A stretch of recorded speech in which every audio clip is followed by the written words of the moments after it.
Quincy, जिसको हम पेरिटॉन्सिलर abscess कहते हैं। It's the collection of the pus in the peritonsillar space between the capsule of the tonsil and the adjacent lateral pharyngeal wall. अगर आपका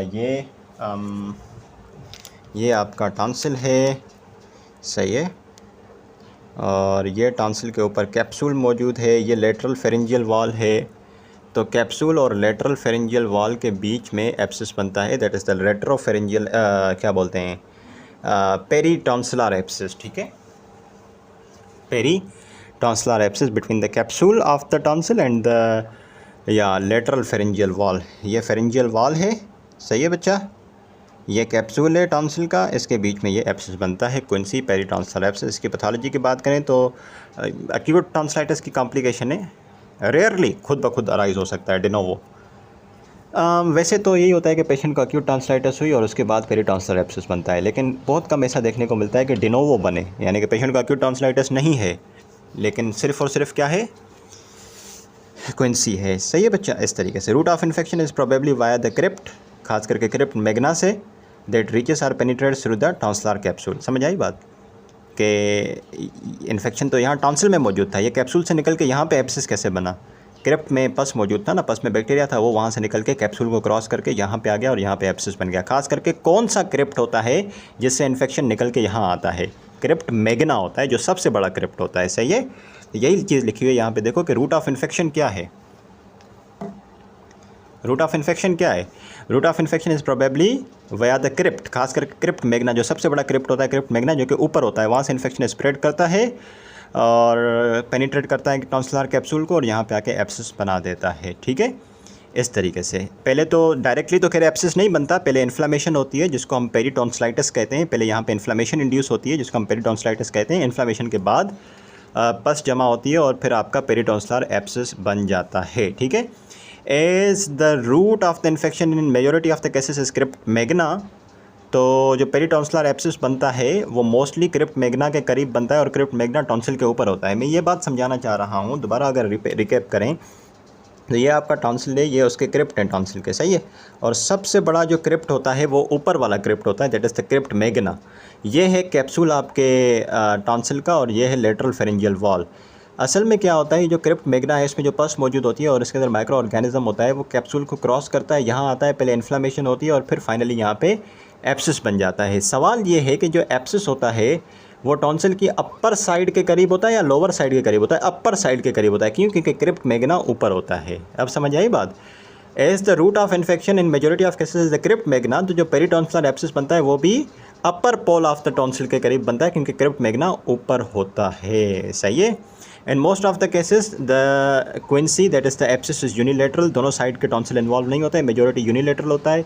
young patient adult mail के अंदर भी ये हो सकता है, वैसे तो किसी भी एज में ये बन सकती है कॉम्प्लिकेशन, ये खास करके बच्चों में नहीं होती, बस इतना याद रख लो, एडल्ट मेल्स में होती है, सही है। कॉमन कॉजेटिव ऑर्गेनिज्म वही है जो कि इन्फेक्शन करा रहा है, टॉन्सिलाइटिस वही होगा, जैसे कि streptococcus, pyogenes, staphylococcus aureus, anaerobic organisms. बहुत सारे केसेस में मिक्स्ड बैक्टीरिया होते हैं, एनारोबिक प्लस एरोबिक, सही है। इस तरीके से बच्चों, एक पेशेंट है बेटा, उसको पेरिटॉन्सिलर एब्सिस से क्विंसी है, पेशेंट प्रेजेंट कैसे करेगा। पहले तो एक्यूट अटैक आएगा टॉन्सिलाइटिस का, वो तो ऑब्वियस है, सीवियर पेन इन थ्रोट और सीवियर ऑर्डिनोफेजिया यूनिलेटरल, क्योंकि क्विंसी यूनिलेटरल है तो उसके सिम्टम्स भी यूनिलेटरल आएंगे, एक साइड से बहुत दर्द होगा और ऑर्डिनोफेजिया होगी, स्वालोइंग इतनी पेनफुल होगी कि पेशेंट अपनी सलाइवा को भी स्वालो नहीं कर सकता और सलाइवा मुंह से ड्रिबल करती है, बाहर निकलती है, सही है। Patient looks ill, high grade fever 104 with rigors, गले में स्वेलिंग इन द थ्रोट, ठीक है, और जाहिर सी बात है इतना बड़ा एब्सिस है गले के अंदर, तो यहाँ से निकलने वाली आवाज़ भी ख़राब होगी, बड़ा मफल्ड टोन वॉइस आती है, उसको हॉट पोटैटो वॉइस कहते हैं, सही है, मफल्ड दबी हुई आवाज़ आती है, सही है। इतना बड़ा एब्सिस है गले के अंदर, तो हो सकता है कि आपको ट्रिस्मस भी हो जाए due to the spasm of the pterygoid muscle. इतना बड़ा एब्सिस होने की वजह से टेरिगॉइड मसल्स का स्पैसम अकड़ जाते हैं, तो इस तरफ मुंह भी नहीं खुल पाता पूरा, सही है। इस तरीके से दोबारा बात को रिकैप करता हूँ, मोस्टली जो पेरिटॉन्सिलर एब्सिस होता है वो यूनिलेटरल होता है, तो उसी साइड पे पेन होगा, उसी साइड पे ऑर्डिनोफेजिया होगी और इतनी ऑर्डिनोफेजिया पेनफुल कि आप सलाइवा भी सॉलो नहीं कर पाओगे, आगे से यहाँ से सलाइवा जो है वो ड्रिबल आउट करती है, सही है। और इसके अलावा 104 डिग्री फ़ारेनहाइट फीवर होता है, इतना बड़ा एब्सिस है तो यहाँ पे स्वेलिंग होगी। इतने बड़े एब्सिस की वजह से आवाज़ पूरी नहीं निकल पाती, तो आवाज़ बड़ी दबी हुई होती है, मफल्ड वॉइस होती है, उसको हार्ड पोटैटो वॉइस कहते हैं। ये बहुत इंपॉर्टेंट क्वेश्चन है। इतने बड़े एब्सिस की वजह से जो टेरिकॉइड मसल्स होते हैं वो स्पैस्टिक हो जाते हैं, जिसकी वजह से इस साइड का माउथ खुल ही नहीं पाता, इस तरफ ट्रिस्मस हो जाता है। सही है। एग्जामिनेशन थ्रोट की कर ही नहीं सकते, कैसे करोगे? इतना बड़ा एब्सिस है, ऑब्स्ट्रक्शन है, तो examination sorry I mean to say, देखो इतने बड़े एब्सिस की वजह से टेरिकॉइड मसल का स्पेज़म हो जाता है। जब टेरिकॉइड मसल का स्पेज़म होता है तो ट्रिस्मस होता है, माउथ ओपन नहीं होता। जब माउथ ओपन नहीं होगा तो थ्रोट की एग्जामिनेशन भी बड़ी मुश्किल हो जाएगी। रेफर्डोटल्जिया होती है, समटाइम्स वेरी सीवियर, और फाउल ब्रेथिंग होती है, क्योंकि जाहिर सी बात है पस मौजूद है गले के अंदर और वहीं से जो है एयर बाहर आ रही है, तो फाउल ब्रेथ होगा। ठीक है। उसके अलावा collection of the debris and the poor oral hygiene in the mouth, क्योंकि सलाइवा नीचे आप सॉलो कर नहीं पा रहे हो तो सारा मुंह के अंदर जमा होगा, तो ओरल हाइजीन बड़ी पुअर हो जाएगी। जैसे जैसे माउथ खुल गया, आप एग्जामिनेशन करोगे, टॉन्सिल्स, पिलर, सॉफ्ट पैलेट, ये सारे कंजेस्टेड होंगे और स्वॉलन होंगे।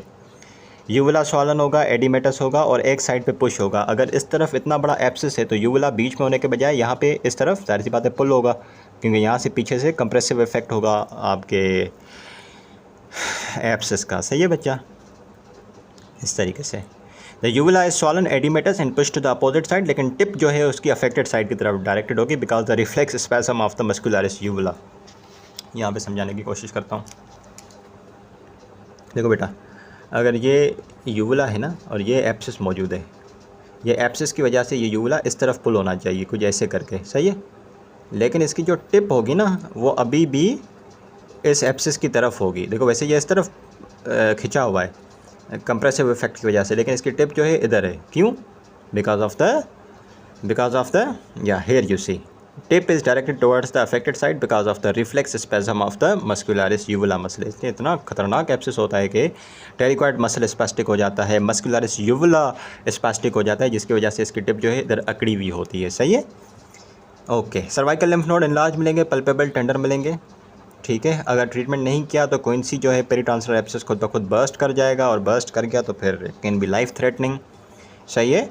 और बाकी जनरलाइज फाइंडिंग्स में मलेज, हेडेक, बॉडी एक, नोजिया पेशेंट को रहती है। सही है बच्चा। कोइंसी के क्या डिफरेंशियल्स हो सकते हैं? पेरिटॉन्सिलर एब्सिस के जो डिफरेंशियल्स हो सकते हैं, आप यही सोच सकते हैं कि पेशेंट को हो सकता है सिर्फ एक्यूट टॉन्सिलाइटिस हो। अरे भाई, एक्यूट टॉन्सिलाइटिस नहीं है, अब पीछे एब्सिस भी बन चुका है। Quinsy can be confuse with the parapharyngeal abscess. ये इतना बड़ा मैस होता है कि it can be confuse with the neoplasm of the tonsil, it can be confuse with the retropharyngeal abscess, क्योंकि है तो एब्सिस ना और बहुत करीब करीब होते हैं ये। तो पेरिटॉन्सिलर एब्सिस को हम सोच सकते हैं कि शायद रेट्रोफेरेंजियल एब्सिस हो, शायद पेराफेरेंजियल एब्सिस हो, शायद ये नियोप्लाज्म और टॉन्सिल का। सही है। तो ये डिफरेंशियल्स अपने जहन में रखने हैं। सही बेटा।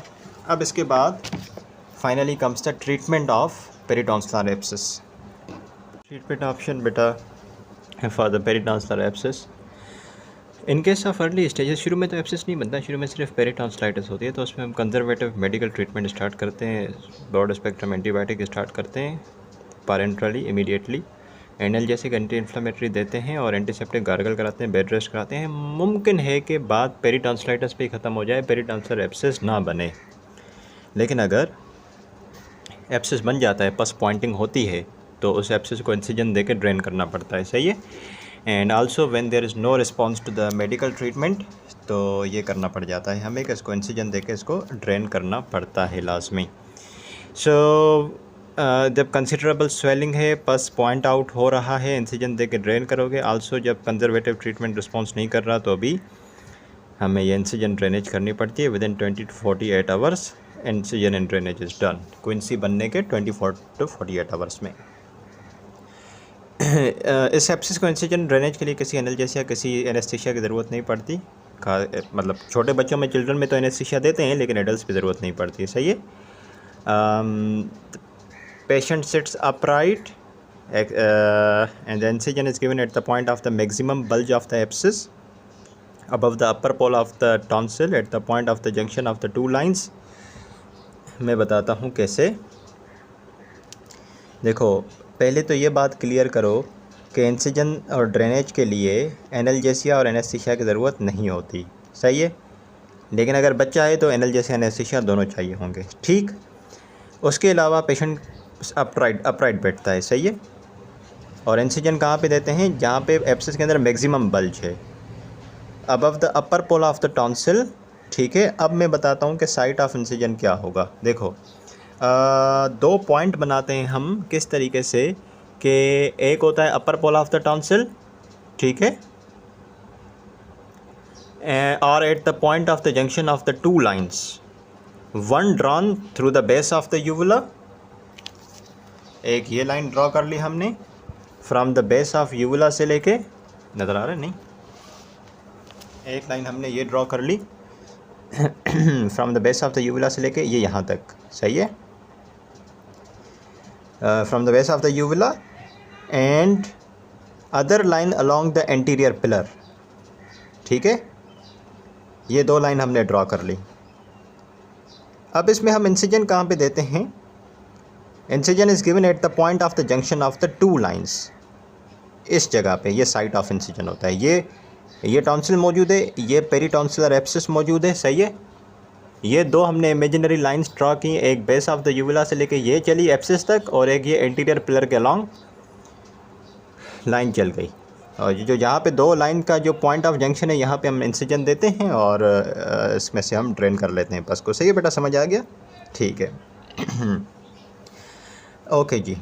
इसके बाद इंसिजन इज़ गिवन, यहाँ पे थोड़ा रीड कर लो आप यहाँ से, कि incision is given with the help of the knife, guarded knife, then a sinus forceps is inserted to open the abscess. पहले तो आप एक हल्का सा इंसिजन देते हो, और इंसिजन देने के बाद साइनस फॉरसेप यूज़ करके एब्सिस को आप ओपन करते हो और पस को अंदर से आप एस्पायरेट करते हो वाइड बोर नीडल की मदद से, सही है।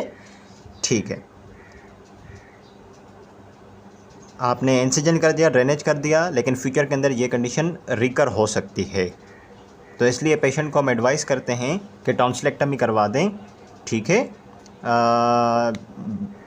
Not during the acute attack but between the acute attacks. आपने क्या किया, एक्यूट टॉन्सिलाइटिस थी, पेशेंट को टॉन्सिलाइटिस थी, उसकी कॉम्प्लिकेशन डेवलप हुई क्विंसी को आपने इंसिजन देके ड्रेन कर लिया, प्रोसीजर मैंने आपको समझा दिया। लेकिन क्योंकि ये बार बार एब्सिस बन सकता है, तो इसकी जड़ ही ख़त्म कर दें। ये एब्सिस कहाँ से रहा है, टॉन्सिलाइटिस से आ रहा है, तो आप टॉन्सिलेक्टमी कर दें तो बेहतर रहेगा। अगर बार बार रिकरेंसेस हो रहे हैं, तो दो एक्यूट अटैक्स के बीच में आप टॉन्सिलेक्टमी करके टॉन्सिल को रिमूव कर दें, तो फिर ये बार बार एब्सिस नहीं बनेगा। ठीक है, some surgeon prefer to do tonsillectomy even during the acute attack of the quinsy instead of doing the incision and the drainage। ठीक है, तो कुछ सर्जन क्या करते हैं कि अब वो देखते हैं कि ये इनलार्ज टॉन्सिल है, ठीक है, और ये एब्सिस मौजूद है। कुछ सर्जन क्या करते हैं कि वो डायरेक्टली टॉन्सिलेक्टमी कर देते हैं।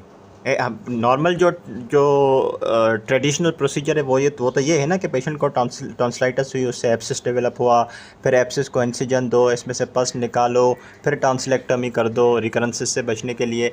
लेकिन कुछ सर्जन क्या करते हैं, एक्यूट अटैक के दौरान ही पूरा टॉन्सिल निकाल देते हैं इस एब्सिस के साथ। उसको हम क्या कहते हैं, एब्सिस टॉन्सिलेक्टमी कहते हैं, या फिर उसको हम हॉट टॉन्सिलेक्टमी कहते हैं। इसको थोड़ा रिकैप कर लेते हैं अगर मुश्किल हुआ है तो। टॉन्सिलाइटिस डेवलप हुई, टॉन्सिलाइटिस की कॉम्प्लिकेशन हुई पेरीटॉन्सिलाइटिस से डेवलप हुआ एब्सिस। अगर सिर्फ पेरीटॉन्सिलाइटिस है फिर तो आप एंटीबायोटिक दोगे, सही हो जाएगा। एब्सिस बन गया है, एक स्पेसिफिक साइट पे इंसिजन दो, पस को ड्रेन करो, ख़त्म बात।